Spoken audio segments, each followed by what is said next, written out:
I'm in the middle of, I guess, just cleaning and doing a bunch of necessities or whatever. Anyway, I got distracted and I started making this. It's a cross of Lorraine. I used it. I made it from the spare shelves that I got. Because I never put the backs in the shelves that I use. This is only gonna be made for today. It's gonna burn. But I guess I know that if I need to make another one, I just need to get another pair of shelves, which I probably do need to get anyway, because I need to get my snake in here. I miss my snake. And then, you know, I'm making something. I'm doing something. I guess it's sort of like it's all gonna burn right now. You know, I'd rather that stuff burn at this point.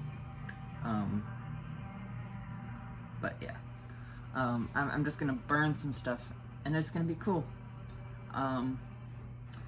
Yeah, I made this as an excuse to burn shit, and yeah, it's being held together purely by staples right now. It's really, it's a work in progress. I'm making stuff for whatever it actually culminates in being, which I think it'll culminate in what I'm coming up with. I just gotta finish making it first and stuff. Which I guess involves digging through those drawers to find something, and then there's something right there that's gonna go on it too. Along with plastering some stuff on, or not plastering, just putting papers onto it that have no use in existence anymore. Then yeah, it's gonna burn. It's gonna burn. And it might be here, but, you know, given that it's shaped how it is, the fire's gonna go on there, so I'm gonna try and burn it somewhere else. But that just depends on if I can get a ride tonight, or today. Because I want to see a movie at, there's a place that does movies, like special movies every Monday, called Mundane Mondays, and they have this one that seems really weird tonight, and it's like $4 to get in. Actually, wait, no, I think it's $3 for me because I'm a member there. And yeah, I don't know. I'm just sort of doing things. I watched Inception yesterday. That was interesting. I kept thinking of The Reflecting God by Marilyn Manson when I was watching it, because so the plot of Inception is basically Leonardo DiCaprio and a team of people, including Elliot Page pre-transition and stuff, and a bunch of other people. It's a Christopher Nolan movie, so it's the typical Christopher Nolan cast for that time. You know, Tom Hardy, Cillian Murphy's in it, of course. The guy who played Alfred in The Dark Knight Rises. But the idea is, so there's a rich guy trying to get control for his company of a power grid or something, so they try to break into Cillian Murphy's head, whose father just died, who was the father of the rival company, and they essentially want to plant a thought into an idea into his head, but the issue in that is that, you know, it would have to be his own thought. It couldn't come from anyone else. It would have to be solely from within. You know, it couldn't be an external thought, because, you know, it's like the example used in a movie. If I tell you not to think of a pink elephant, what are you going to think of? A pink elephant. And where did you get that idea? You got it from me.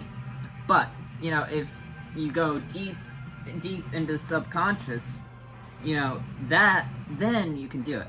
And so they do this by going into a dream inside of a dream inside of a dream. And so where that connects to the reflecting God is, there's a dream inside of a dream. I'm wide awake. The more I sleep, you'll understand when I'm dead.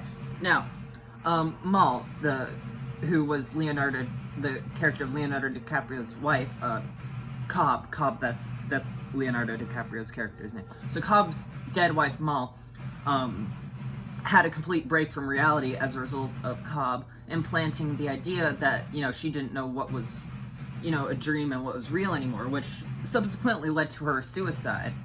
You know, like she jumped off of building because she was convinced that, you know, dying there, she would just wake up in the dream world because she couldn't tell reality anymore because Cobb went in there and he spun the thing and fucked it up for her.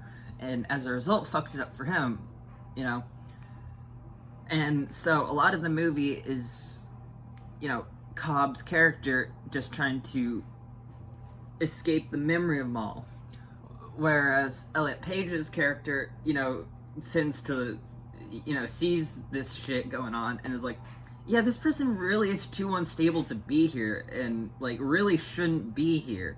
And, you know, like, in the end, like, his mental projection of his dead wife almost fucks it up because she shoots Cillian Murphy and stuff while they're trying to break into the final vault thing to get whatever answer it is that Cillian needs from his now deceased father.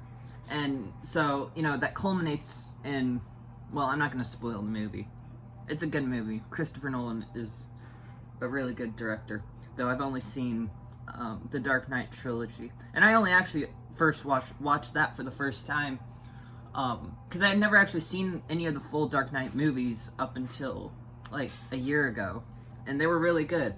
And, you know, I've seen Oppenheimer. You know, I've seen Oppenheimer. I've read the book that it's based on. Really good book.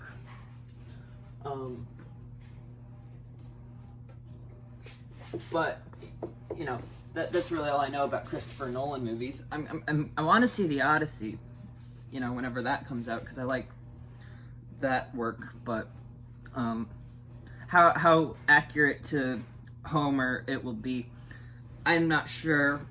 I did see that they opted to use the more popular aesthetics attributed to those things rather than, you know, sticking to it, which I guess is fine. You know, I'll let Christopher Nolan do his magic and see about that. But yeah, basically, I made a cross of Lorraine, and it's gonna burn along with some other shit, and that's the whole point.